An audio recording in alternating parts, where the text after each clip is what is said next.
留言究竟真定假？蔡醫生話你先知。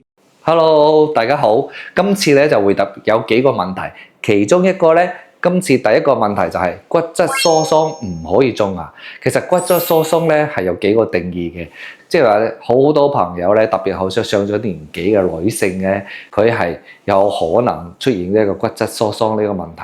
呢骨質疏鬆咧，我哋係如何去判斷咧？首先咧，唔係靠你自己覺得你骨質條件唔好去判斷你話自己骨質疏鬆嘅，呢個咧係醫生首先咧係你當然啦，你有條件去 check 埋你個骨質疏鬆度咧，呢個係最好嘅。但係咧骨質疏鬆假使咧達到一個程度先嗰個時候咧，醫生係會建議你食藥嘅，食埋呢個抗骨質疏鬆藥呢種藥物咧係唔可以種牙。關鍵點咯嚇，唔可以食咗藥嘅話你就唔可以種牙。就算你要種牙咧，要停藥4個月左右啦。當然一般都話3個月，但我建議係4個月左右咧。咁我話咧先可以開始種牙。咁點解係咪食咗呢啲藥係就唔可以種牙咧？因為呢個藥咧係會令到你骨細胞重建，同埋咧各種嘅成分咧同之前係唔同嘅。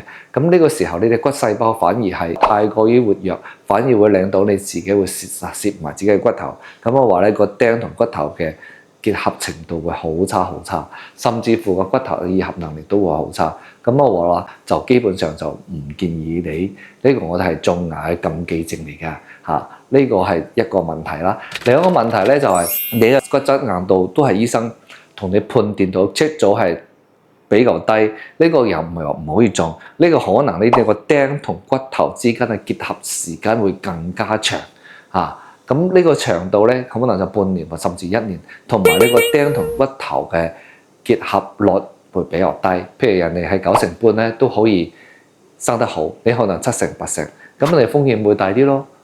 咁當然你有風險大啲嘅話，醫生都會同你告知你係有咁嘅問題嘅。咁你願唔願意都承受可以嚟整？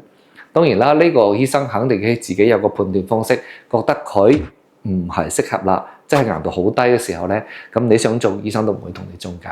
好，所以咧呢個問題咧就咁樣回答大家，係需要醫生去判斷，而唔係你自己去判斷嘅。